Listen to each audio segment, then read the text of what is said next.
Good evening, everyone. Thank you very much for joining us today. My name is Deb Kirsten-Billick. I'm with the Urban Land Institute, and we are so glad to be here. We wanted to just take a moment to thank our sponsors at the City of Falls Church, those who are elected, those who've been appointed, those who are employees of the city. We want to thank our sponsors here at Viget, this beautiful space. We felt just very much at home over the past day and a half, so thank you very much. We're here today to talk to you a little bit about the Eastern Gateway of Falls Church.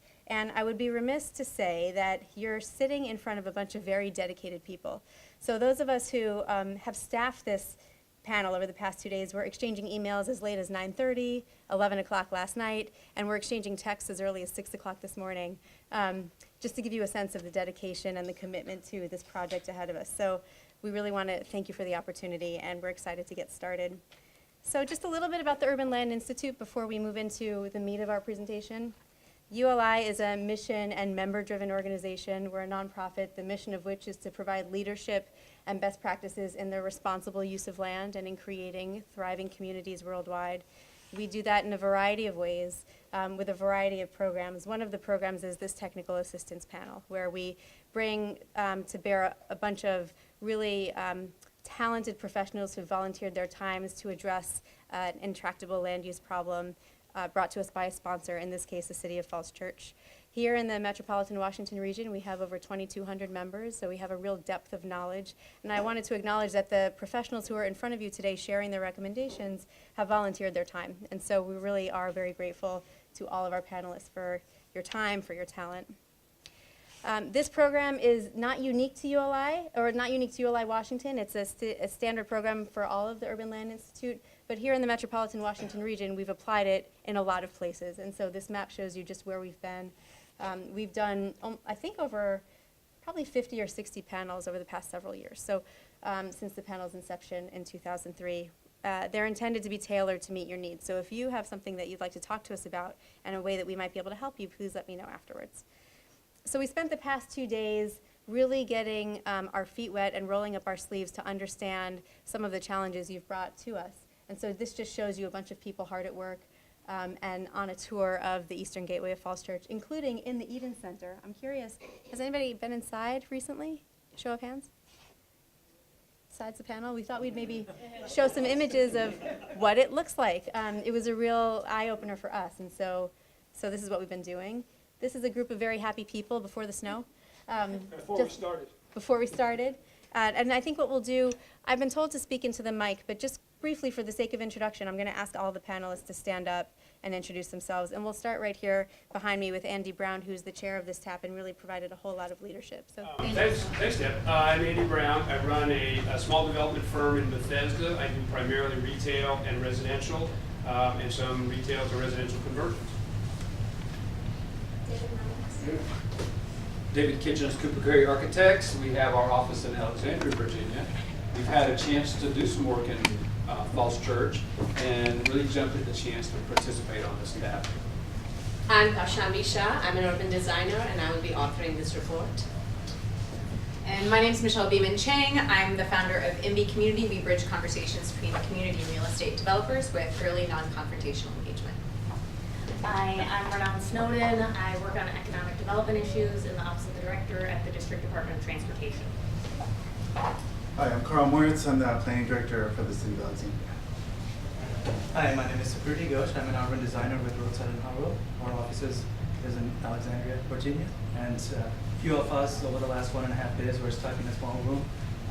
Really cozy room, drawing away, and that you'll see in the presentation. Ed Gosselin, Chesapeake Real Estate Development. We're developers in Maryland. I'm Rita Vanberger. I'm a partner with the Holiday Corporation. We do primarily infill residential, urban, and high-density housing. Hi, I'm Mike Warkowski. I'm a traffic engineer and transportation planner at Wells & Associates.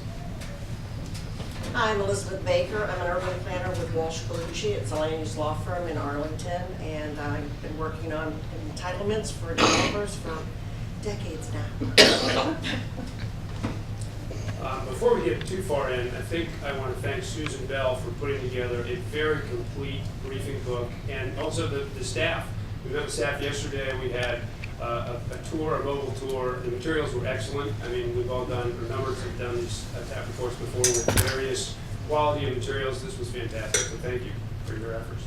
And the assignment here was really to address 6 specific questions. And the questions fall into these categories: land use, design, identity, transportation, and cooperation. And we thought about how to address them, whether to address them individually by sort of chronologically or by the questions, the way you presented the questions. And what we decided was that the best way to do it was over a time frame. Basically to look at the situation on the ground right now, and then to look at changes that could be implemented, things that the city could do over the short term, which we defined as 0 to 2 years, medium term, 3 to 10 years, and then long term, which is obviously harder to project, but which will depend in large part upon what's been done in the short term and medium term. So that'll be the theme throughout our presentation, is this sort of chronological sequence of events.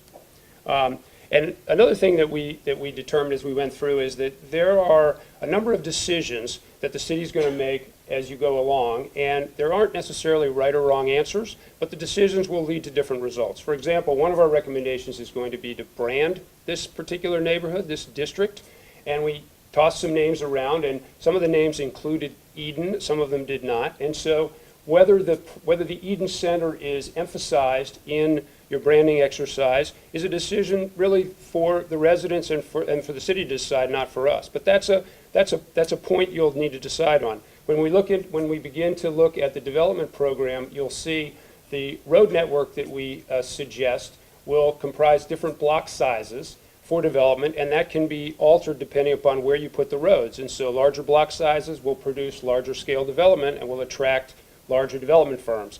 And you can shrink the block sizes and you'll get a different form of development. So there'll be an opportunity to make choices as you go along. One of the things we learned from the stakeholders is that a number of the residents in Falls Church don't necessarily consider this district to even be a part of Falls Church. And so we came back to the question of what does it mean to be a part of Falls Church? Is that just residents? Does it include business owners? Does it include workers in the businesses? And so that was something we wrestled with. Elizabeth. Okay, thank you. We took a look at the study area to decide what are the opportunities, what are the challenges, where should we go from here? And it became very evident that this is really a thriving retail center. It's got the BJ's, but it's also got Eden Center. We understand these are huge economic generators for the city of Falls Church, and we don't want to mess that up. You know, it's one of those things that something's working right now. Let's make sure that we don't, by accident, cause it to not be as successful as it is now. Also in the area, there is relatively affordable multifamily development. This is in Roosevelt Towers and in the Oakwood apartments. These areas currently do offer something that new development doesn't, meaning less expensive housing. This area, because of Eden Center, really has a regional and a national draw because of the prominence of that Vietnamese center, and that's something that's very unique and something that we need to really keep in mind as we go forward. What are the challenges? Well, of course, there's a lot of land that's underutilized. The FAR overall on this particular study area is quite low compared to many areas in Northern Virginia and new development in particular. There's a limited ability to provide a mix of uses. Everything is segregated. We have a large retail area, we have independent residential, we have some industrial uses, we have some storage uses, but nothing seems to come together. They're all independent, standing on their own, and not conducive to mixed use. There's not really anything that's pedestrian friendly here. There are sidewalks, which is good, but they're not particularly attractive. They're not particularly safe. They're not particularly something that connects where you want to go. And so that's a problem that we think is a challenge for this area.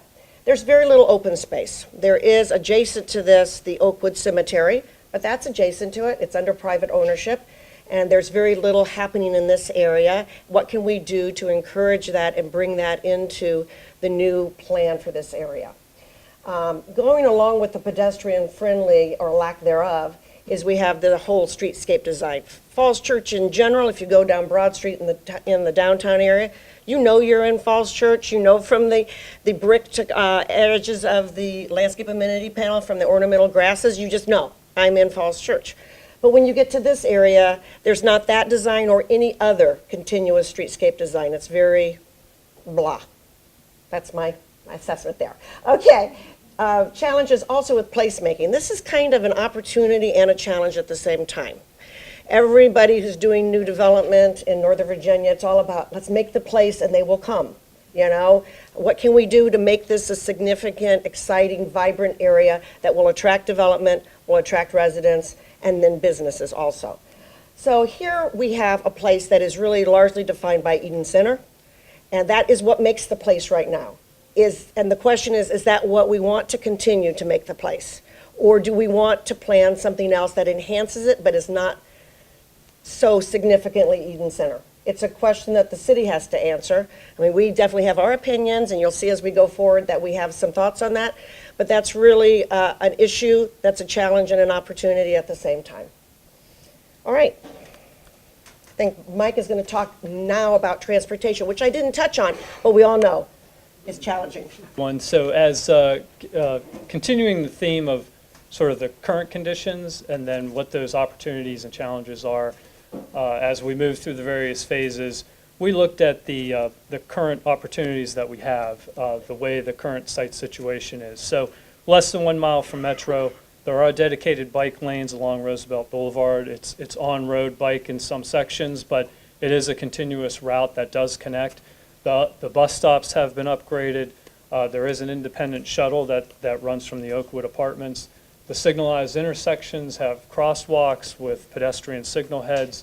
Recent bike share was installed. So there are a lot of good things that the city has done, and you can tell that have enhanced the system out there, and we wanted to be sure that we sort of understood those things. Also, there are planned bike lanes on Wilson Boulevard that helps complete the bicycle and pedestrian network. The W&OD trail connection that's a really great thing to have nearby. And also, it's centrally located for employment centers for persons that may want to work in DC or Tysons or Alexandria or lots of other parts. There are lots of options from this area of town. Some of the challenges that we have that we understand are that you really have a car-centric design. That really relates to how Eden Center operates and functions. It's obvious when you're out there, it's very popular. The parking lot's filled to capacity, which is a good thing, but it's also a function of its design. There really is not any inter-parcel access for vehicles, pedestrians, or cyclists between the parcels, individually developed fences and those kinds of things, and the topography also plays into that as well. There are some missing sidewalk connections, one section being along Roosevelt Street in the vicinity of where the cemetery is that we sort of noticed in the field. And then sort of the through traffic effects that the community deals with, which is traffic to and from I-66.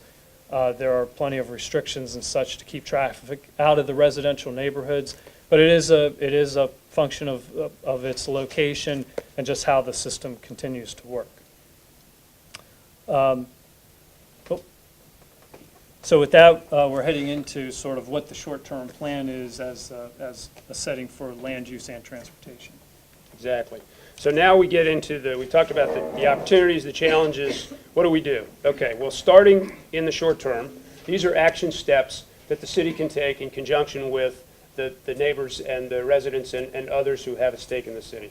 Create a small area plan. So we saw that a plan exercise had been done by University, by Virginia Tech, I believe. We looked at that.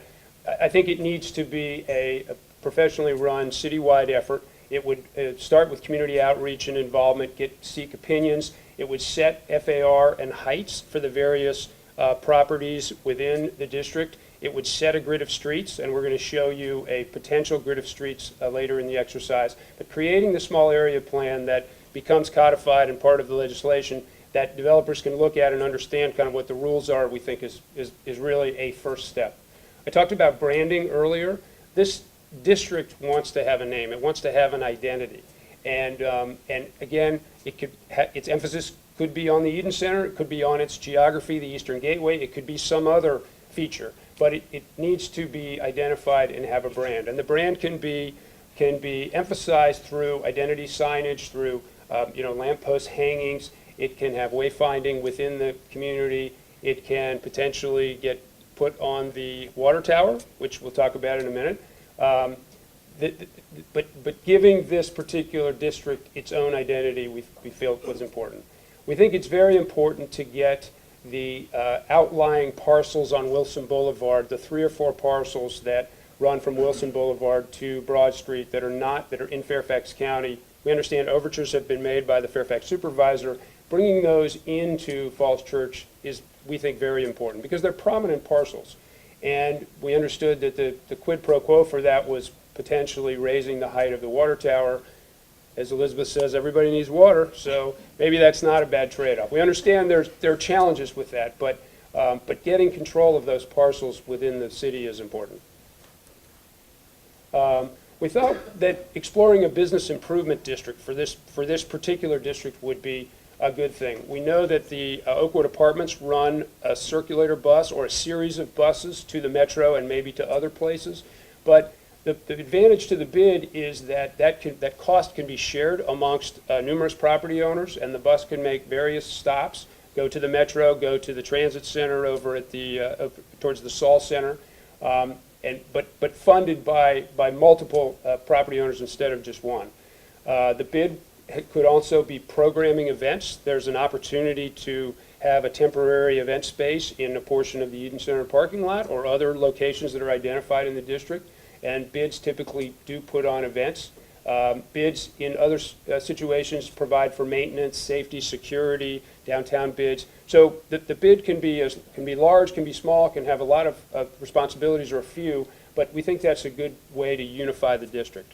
We heard on the bus yesterday that the city has not updated, has changed its parking requirements, and most of the jurisdictions around the area are adjusting their parking requirements to reflect lessened ownership of cars of millennials and frankly older people living in apartments and houses. And we think it's important that the Falls Church ordinance be consistent with both current trends and also the surrounding jurisdictions. Because if we're trying to promote development, if Falls Church requires more parking than other jurisdictions, that's an expense, and that may make the city uncompetitive when there's a marginal call about where to develop. So we'd want you to look at your parking requirements to make sure that they kind of reflect current thinking. Michelle.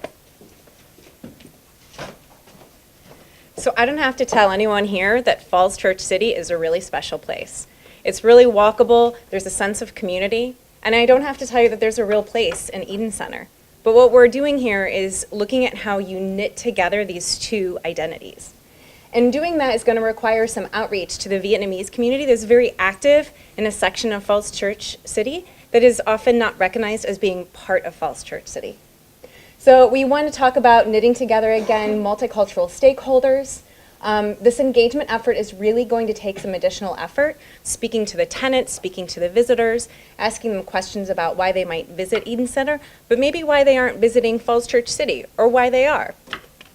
Also, we recommend Falls Church staff dedicated to expanding outreach, not only for those folks within the Vietnamese community, but the larger multicultural community within Falls Church City that's really embraced. We also recommend engaging around, or kicking off this engagement around the design of a physical cultural marker at Eden Center. Right now there's a gateway right there. There's been some conversations about a Vietnamese peace memorial. And so I think really bringing together intergenerational, different stakeholders in the neighborhood who visit might really kick off an engagement strategy about what they'd like to see, not only in that physical marker, but more broadly. And then also making sure that, the direct engagement with tenants and visitors is really going to be critical, especially as my colleagues describe our plans and recommendations for the future. Second of all, we recommend adding a representative to the Arts and Humanities Council, which we understand, I think there are 14 different members. We think someone from the Vietnamese community should also be added and represent Eden Center. Also make sure that it's part of the Arts and Cultural District. which is currently under consideration by the City Council.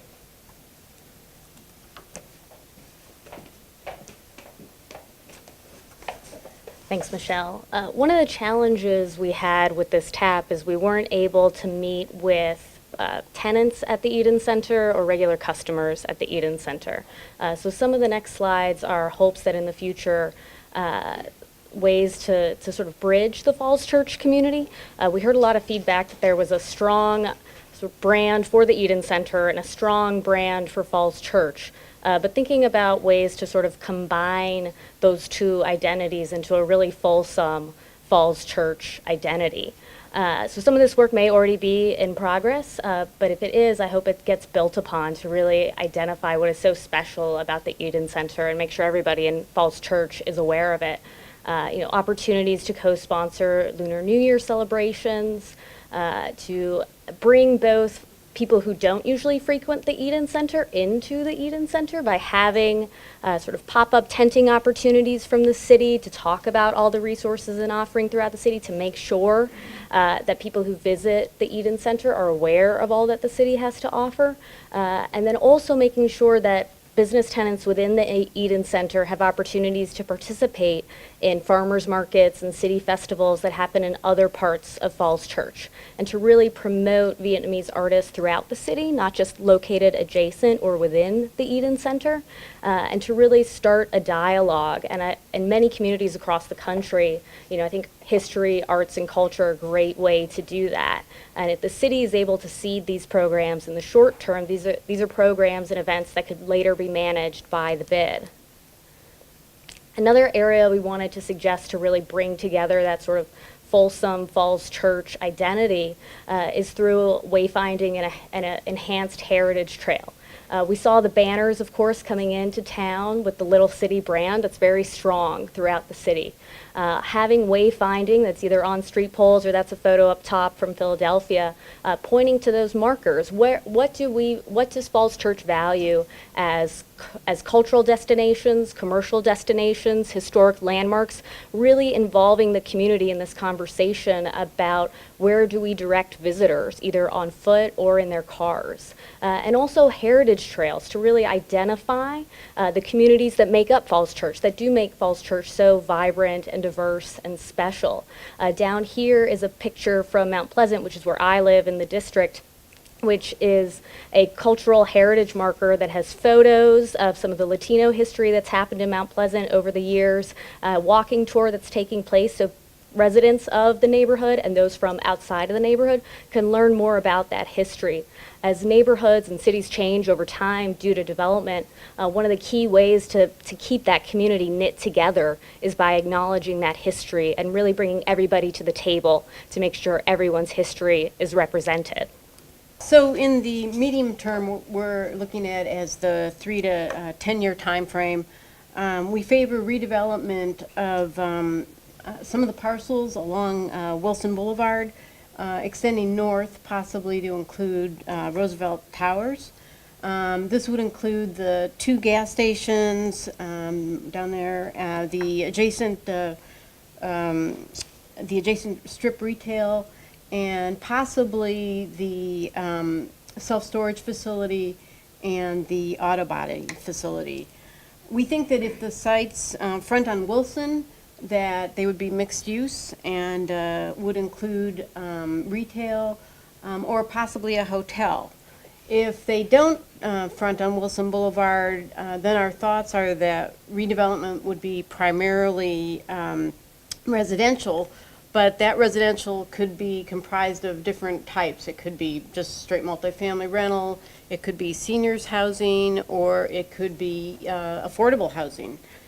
In terms of density, we've added around a number of ideas, but we think that probably an FAR of 2.5 is appropriate, acknowledging the fact that some areas may be higher and some areas may be lower, but that on balance 2.5 is a logical place to begin. With that, we don't really see a demand for much high-rise construction in the 3 to 10 year time frame. If the market demands it, we think it could be accommodated, but our general thought is that in this time frame, there'd be more of a demand for 5-story stick construction. So that's where we kind of have an overall sense of the 3 to 10 year period. Okay, so as we look to develop sort of two plans, essentially, one sort of the near-term plan and then the long-term plan, there are a number of elements we looked at from the transportation perspective as elements we could incorporate into that plan. So some of the fundamental things that you see here, create the grid of streets, be sure to understand that the Roosevelt Boulevard modifications that will provide the connection for BRT with dedicated bike lanes the full length, incorporate neighborhood roundabout or traffic calming features to protect the adjacent residential communities that are sensitive to through traffic and those sorts of things, consolidate access points where they're available, but also acknowledge that there are access management rules and limited access constraints that we do have in some locations where the interchange is being rebuilt and such. Also that complete the missing sidewalk segments where it's appropriate, the one being along Roosevelt Street. Also work to improve the walk score from where it is today, which is very walkable. And that score increases mostly by services. So we see by the redevelopment as more services and a mix of uses are provided, that increases the walk score because your day-to-day tasks can be managed by walking without driving in your car. Also, make sure that we have areas that are designated for car services like Uber and Lyft. A lot of new developments, we see a lot of drop-off pickup zones that are necessary. Some places we've been converting curbside parking in some locations to manage those queues when those things occur. Also mix the land uses where possible. That helps take advantage of internal trip making and such. Also mandate TDM policies, so elements of transportation demand management, which include car sharing, non-auto, all non-auto mode shares, bike facilities, providing lockers, showers, those kinds of things as well.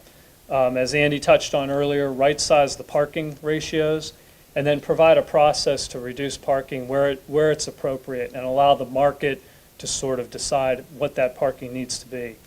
And then include and require parking management as development projects move forward.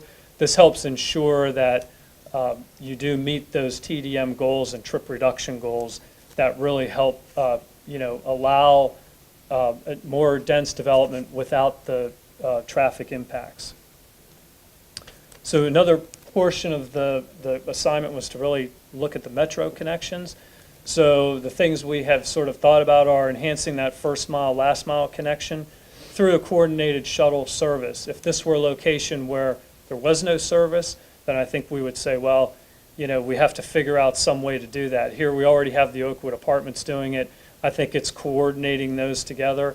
You'll see in some of the diagrams we have sort of a central location that might make sense for where people could come together, have shorter headways, be able to get to the BRT station in the future, and also up to Metro Rail today and make the other connections. Also make full use of technology, so that this is rapidly changing. There are a number of apps that are out there. A new one just came out a couple of days ago that combines all of the mobility apps into one app. So these things, it seems like every other day there's a new one coming out. And then the last thing is, really I'd be remiss if I didn't include autonomous vehicles, because that's where we're all headed. People ask us all the time, well, when is it going to happen? How is it going to happen? I think the answer is none of us know. We're not really sure. I've seen autonomous shuttle systems that are 3D printed. So those kinds of things are happening. It's just, it's going to take a while to get here, but I think it will very rapidly pick up. So those are the things that you'll see as we get into the diagrams for the near-term and long-term conditions. Okay, so a lot of words. How do you turn those words into a picture in about 3 hours? And that begins to set a framework. And we've talked a lot about what does what does this part of Falls Church mean to Falls Church, and is it connected or is it disconnected? But before I kind of give my idea on that, I'm going to ask Deborah. You know, I was sitting here thinking, I always get assigned to taps that have water towers in them. I worked on the Wheaton one, it has a water tower. I worked on the Glenmont one, it has a water tower. Now I'm working at Falls Church and it has a water tower. I only say that because it's significant, because water towers are always on the high point in a community. And we learned yesterday that this high point in the community had a relevant history to it, in that it was an observation area. I think Fort Taylor was here, and so it was an observation point during the Civil War. And essentially that's where that red circle is over there. Elizabeth, you want to point to that? Whoops. Whoop. Did I do that? You want to change the slide? I don't know what I did. Okay, hold on a minute. Time out. All right, here we go, right there. So that left, that one right. There. No, well, no, there's the water tower, but the circle right over there, that's Fort Taylor. So you know, I think we have the obvious, we have the Eden Center, which is in our face, but I think the key here too is that there's some geographical history here as well, and to not think about that from a long-term standpoint, it kind of begins to tie the history of Falls Church into this area here that maybe can overcome the gigantic intersection that we have out here and those kind of things. So I want to make that point to start with, but these next two slides really give us an early on idea of what these words have been saying, and then one that is more long-term. Ed and I sat with the development or the ownership community yesterday, and really found that from either a long-term ownership situation or a very short-term ownership situation, there's some things about these properties here that have some long-term value, or at least mid-term value, but given the right incentives, coming up with the right small area plan, and developing a framework that you can carry on for as long as 50 years, there's a lot of development opportunity here, combined with the plans that Arlington and Fairfax have. And so just really quickly, I think what we saw, Saruti and I really sat here for 3 hours and said, what do we see and what do we want to think is viable early on with all these words that we collected, and what are the things that we want to do to set the framework. And so I really think here is number one is really how do you set a kind of a cultural and development town center for the eastern end of downtown Falls Church. And that's the number one square down here. And then obviously it's on the largest parcel, single ownership, long-term ownership there. There's an opportunity to begin to talk about that and discuss that early on, and how that can be done in a very flexible kind of way that allows a very prosperous Eden Center to begin to remain viable to the community, but yet begin to transition it. Number two, you have the Oakwood Cemetery, which really is a part of a historical element in Falls Church. It also offers an incredible open space. We talked a lot about the history of cemeteries, and believe it or not, people used to go with their families into cemeteries and actually have picnics and all that stuff, and a lot of times they were visiting family, okay? Visiting family meaning they were visiting the family that was in the ground. But in any case, it is an incredible open space here, and we believe that part of this might be erasing the edges of that and allowing that to be a part of the open space and collect it along with some other ideas as well. Very early on, we believe that we ought to begin to protect and preserve the single-family communities along Roosevelt Street, and then, well, I don't know what you're doing here. Okay, check for updates. You can point. Okay, well, I got to cancel something first. All right. I don't know what to touch. The red button, right? Okay. All right. So neighborhoods, single-family neighborhoods have long contributed to the community, and obviously over here you're into Arlington at this point. But the small area plan ought to establish those early goals of saying is that these are important, they ought to remain, and they ought to be a part of the framework that we're dealing with. And so, you know, in some form or fashion, the idea is to kind of keep this protected along Roosevelt Street as you have today, except you've done it from a very kind of rules-oriented transportation management plan. We want to do it more from a design and a buffering kind of a plan. And quite frankly, while this is not a road edge here, There are some connectivities with streets and blocks that you'll see in a few minutes that we can begin to do. And it helps preserve that neighborhood further to the east, but at the same time connect it as well, either through a bike and walking trail system that crosses jurisdictions and those kind of things. As Rita told you early on, we believe that this opportunity here is pretty vital with the combination of the industrial uses that are here that we could begin to transform. The idea of early on establishing Roosevelt Boulevard as a main street that connects up to the metro and begin to set the stage there for the longer term things, which are much more involved when you're trying to fix all of this stuff out here. And so what we're saying is that in some form or fashion, either by the total blocks or parts of the blocks, and I know that there's a separate ownership from the Eden Center out here in this gas station, try to begin to look at how you can do some early on development or set the stage for things that you might do, markets in the parking lot. We turn to Pike and Rose and what Federal Realty does up on Rockville Pike, where they even took existing parking lots of the strip center and really turned it into a marketplace on Saturday with picnic tables and painting parking lots and those kind of things. So there's some things that we can do to program that might help very early on. So what this begins to do early on then is to establish a few gateways. One is here at Roosevelt and Broad Street, which really begins to signal, hey, that you're out of the fray of what today is a big interchange. You're out of the fray and you're really starting to become Falls Church at that point.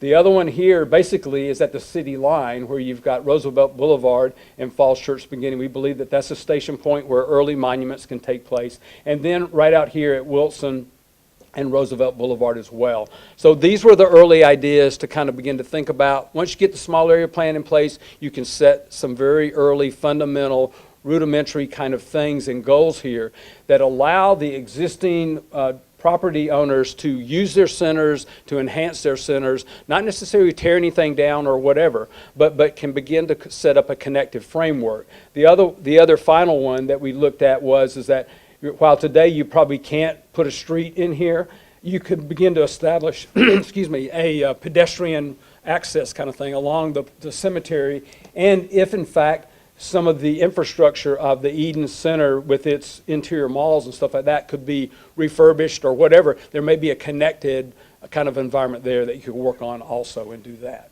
So that's a 3 to 10 year kind of a process, and that's coming out of a small area plan.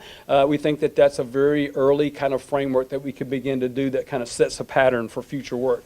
I will point out one more thing. I think we touched on it. It's not really shown here very well, but that's the little corner that is not in the Falls Church jurisdiction. And if we believe there's a way to, we believe that there's a kind of a deal on the table where Fairfax will give up that corner if somehow we can improve their water tower or whatever. We don't know the intricacies of that, but once again, it's an identity element. It's on the high point of the community, and it may be worth looking into from that standpoint.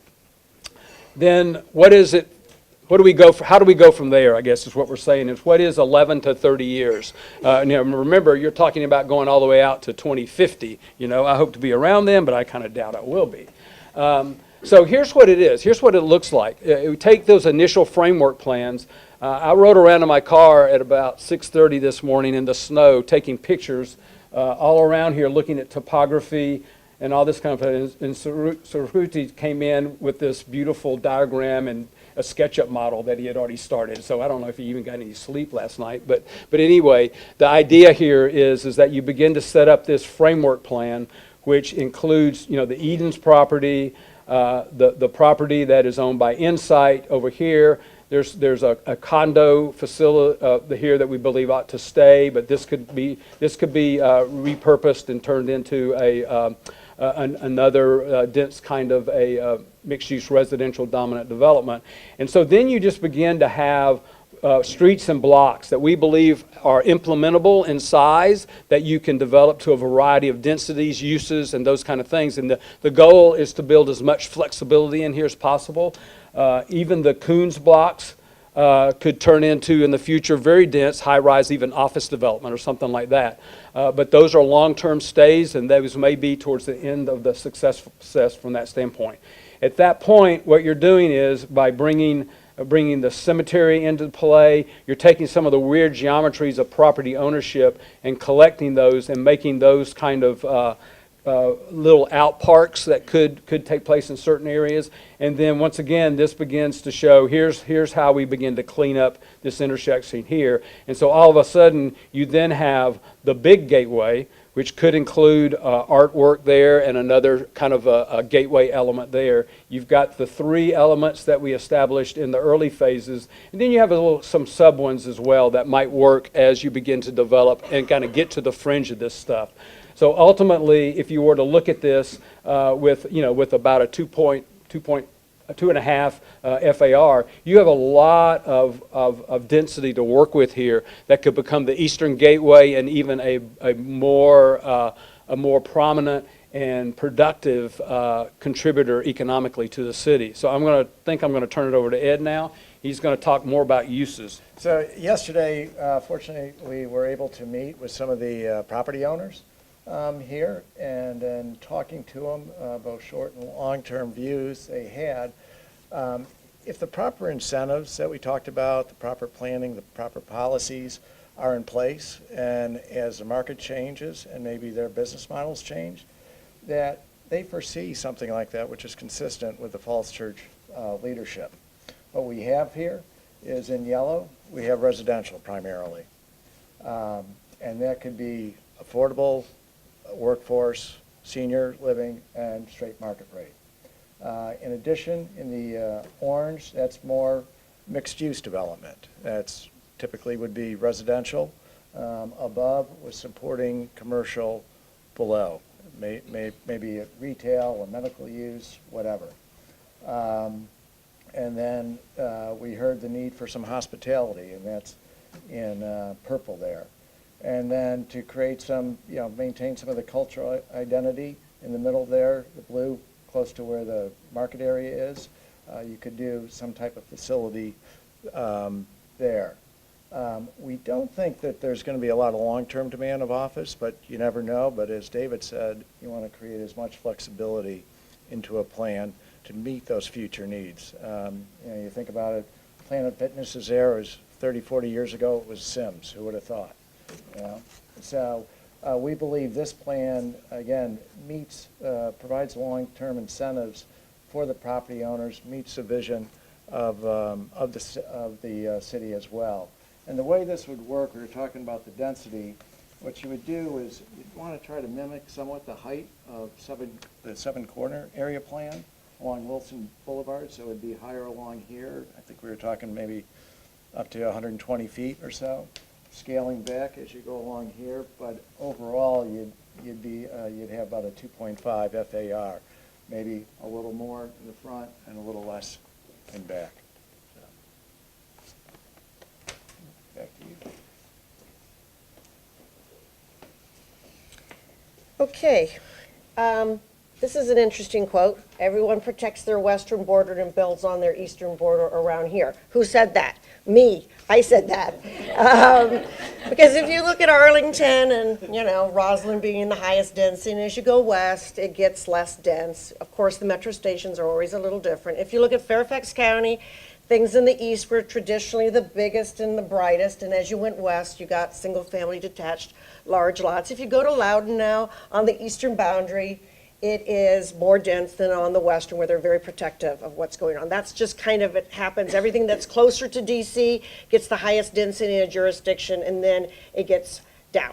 So you're on the western border of Arlington, where they have single-family houses predominantly along this border, but it's your eastern border where there's some development opportunities for you. So I just want to keep that in mind. We obviously need to have cooperation with the two jurisdictions that are adjacent to the study area. City of Falls Church has to work with Arlington and work with Fairfax. We have to respect their goals and their planning documents, but at the same time, we have to recognize that this really offers the city an opportunity that's unique and that you need to make the most of it. You need to obviously, mitigate impacts that occur with that, but this is something that we do think is an appropriate location for increased density and intensity, a mix of uses that, be bold to some degree. So I wanted to talk about that. So who are the partners we need to work with as you move forward in these phases? Not only the first phases, but this is a kind of a continuation that you have to have cooperation. The landowner, obviously, if you don't talk to the landowners and if we don't have some communication with them, you can make all the plans you want, but it may not be successful. One thought that we kind of had is you look at the PS Business Parks, PS Public Storage development on Roosevelt Boulevard, next to the Coons Body Shop. PS lately has been looking at integrating public storage in residential buildings. So maybe that's an opportunity. Maybe you can talk to them and say, hey, would you like to have more intensity? Would you like to maybe have a mixed-use project here? Maybe there's some opportunities that we hadn't thought of before. Existing businesses, again, looking at not wanting to do anything that's going to be too disruptive to the existing retail base there, and just reaching out to everybody that has a business and everybody that owns land. Obviously, the Arlington and Fairfax leadership, and also the planning departments. VDOT and Fairfax Transportation, this is going to be very key because this is at this confluence of this massive set of roads that are going to be changing in the future, and we need to work very closely with them. Fairfax Water's got to be a key stakeholder in this, and also potential developers. We think they all need to be brought into the planning process. So how are we going to do this? You need to outreach to landowners and businesses to understand their concerns, their time frame, their needs. Some of that was done during this process, but it was just a little tiny tip of the iceberg, and just talking to somebody for half an hour doesn't quite get everything you need to know. We need to have test fits for the planning concepts that we came up with and that will be embellished and elaborated on in the small area plan. Bring developers in. Does this work for you? Why not? How could we change it? What can you do for affordable housing? What do you think about this amount of density? How are you parking it? Involve them and integrate them into the whole process. And of course, we've kind of beat this one to death, but adjust the boundary line with Fairfax. We think that that's an important element. You need to resolve the water tower's future, and we need to really work on Roosevelt Boulevard street section with the interchange design that's planned, with the BRT, with the bike lanes, with the pedestrian. I mean, this is a key artery to get to the metro, and this really needs a lot of in-depth consideration. All right, just to end on this boundary line adjustment one more time, because I just really want this to happen, is that there are 3 parcels here owned in 2 different ownerships, and together they are about 0.42 acres. There also looks like there's some right-of-way here that maybe VDOT could work with the county and abandon that right-of-way so that we could provide, a really nice edge, because this is an important entrance as you come up off of the ramp from Arlington Boulevard. Boom, there you are. And what are you looking at? You're looking at a very jumbled mess of development there, and this could really be a great place to have a gateway. So we urge you to work with your adjacent jurisdiction to try to make that happen. And that kind of concludes our presentation, but we are here to answer questions for you, and take it away, Andy. Excellent. No, it's your time. So that's our formal presentation. Questions? Yes, sir. Yeah, what you presented looks like after about 10 years, the Eaton Center disappears. Anything, the residue of what the little Saigon that's there now just goes away. I don't think that's the intent. I think the intent is to set development parameters and a grid of streets that allows development to take place as it will, as market forces dictate. As long as the Eaton Center remains profitable, I don't see it going anywhere. But you want to, I think, open up the opportunity for all the parcels to redevelop in the way that you'd like to see and let the market forces take place. I don't think there's any attempt to push a particular use out, maybe the used car lot, maybe, but certainly not a viable economic business. Well, you wouldn't consider that preserving it is a priority, not just let it be subject to market forces? I don't think that's our call. I think that's something that would come out as part of the small area plan, as part of the outreach that goes to the citizens, and that requires input from the community. And we also left space, especially in the long-term plan, for a cultural component, whether that's a cultural center. Again, something that we wanted to talk to, that we wanted the community to be a part of. One other thing, what this plan does allow if that model at Eden Center, which is working so well now, were to change, as Andy said, market forces change, there's a great deal of incentive in this plan for the property owner of Eden Center to redevelop it. And it could be that the Eden Center becomes morphed into something that's part of a mixed-use development. That's not something that we want to preclude at all. We think that that could be a real winner all the way around. But we acknowledge it's working right now Yeah. very well and important. Other questions? Well, thanks. Thanks to the panel, thanks to Steph. Yep. I'll ask a question. Okay. So you talked a little bit about 2.5 FAR as a target. Can you talk about why you picked that as a target and also what that might look like? You mentioned heights on Wilson. What might other building heights look like? Well, you know, we took a long time to look at the different FARs. How do we know what the magic number is? I mean, that's why you need test fits with developers and a strong impact analysis. I mean, this all has impacts on your schools and on your sanitary sewer or on your water, all those things. So this is just our concept. When we looked at what's going on in the planning adjacent in the Seven Corners area, they don't have FARs in the comp plan. They look at it more of a, this is the GFA you can have, and these are the heights we kind of want you to have. We also want you to have this many streets, we want you to have this much park, all that kind of stuff.